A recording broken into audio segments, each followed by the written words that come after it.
Das vísceras de um século doente, nasce esse tormento. Um bastardo da lucidez, um poeta feito de retalhos, um morto-vivo que assiste à própria demolição. O corpo, despejado de roupas e a carne desprovida de couro, exposta ao vento frio da existência.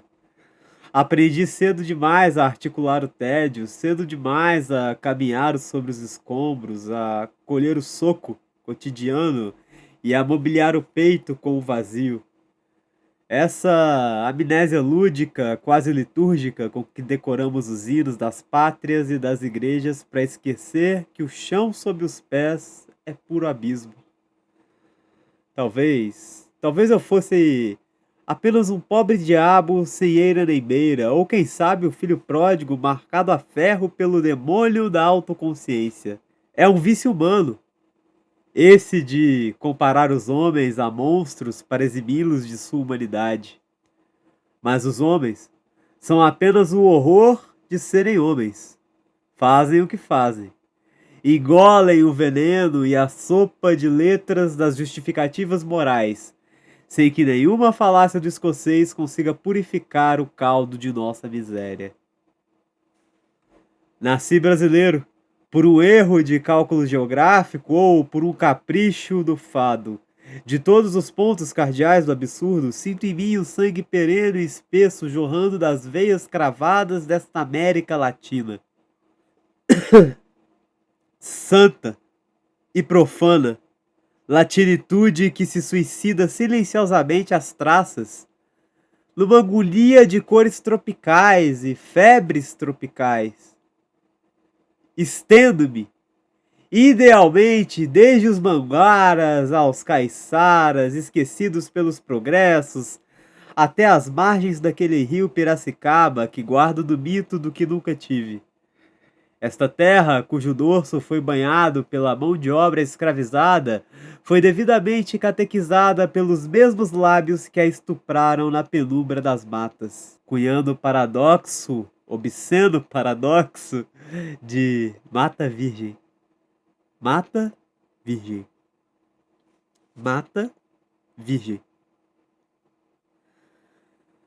Tríplice eco de uma profanação ritualística implícita nos mapas. Se o nome de Deus foi o cinzel que esculpiu os grilhões nas canelas dos meus antepassados, fiz da minha consciência um anjo bêbado e cambaleante sobre os muros altos da escória do mundo.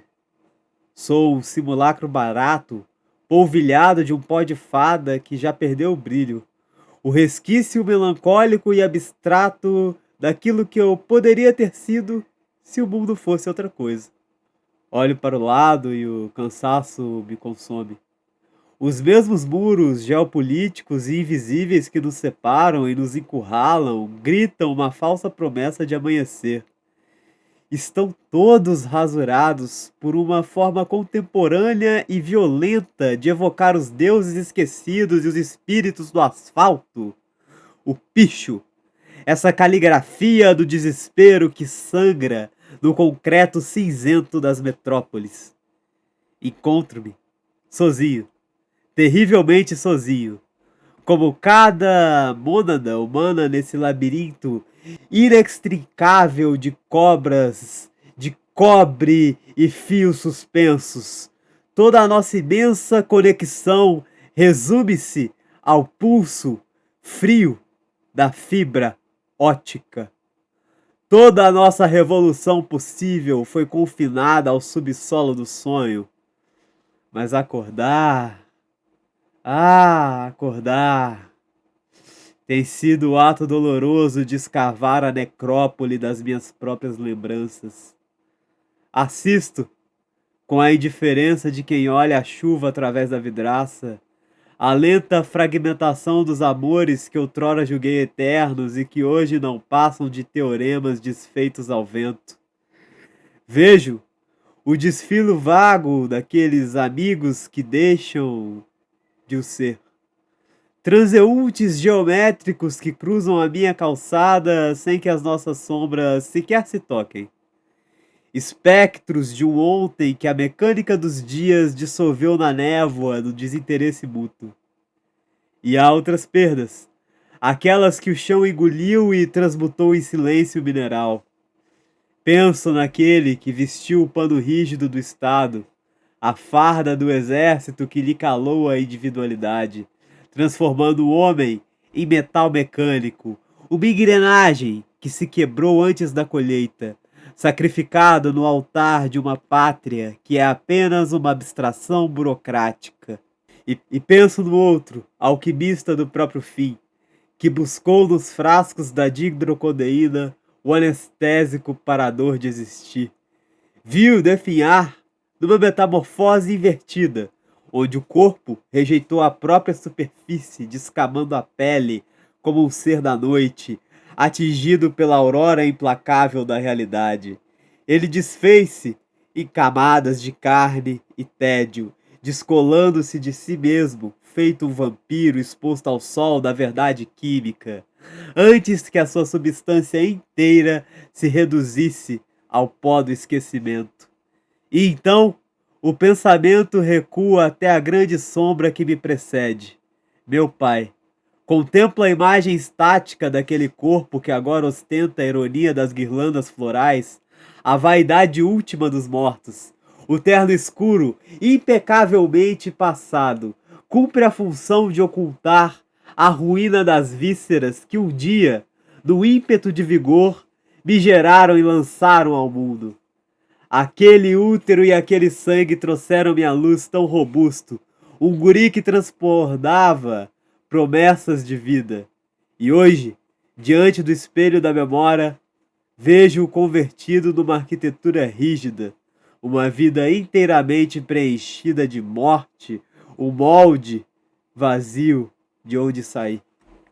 Tudo permanece nítido, com a nitidez assustadora dos delírios. O ano novo descia sobre a cidade, como um lençol de fumaça, e os fogos estouravam no céu.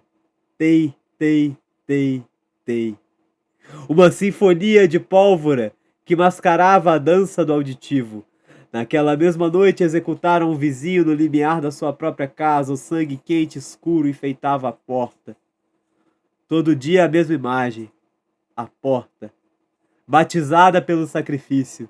E nunca subiu polícia, porque lei não frequenta os infernos cotidianos. Onde está o corpo? A pergunta ecoa no vazio do meu quarto. Ainda agora, anos depois, como se o cadáver continuasse a flutuar no éter da minha consciência.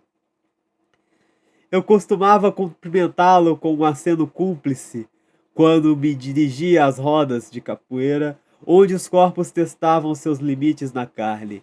Hoje, as rodas mudaram de natureza. Fomos todos capturados e fundidos na grande engrenagem, transformados em dentes metálicos de rodas de máquinas que giram no vácuo da produção. E ainda assim, contra toda a lógica do cansaço e do desespero, giramos.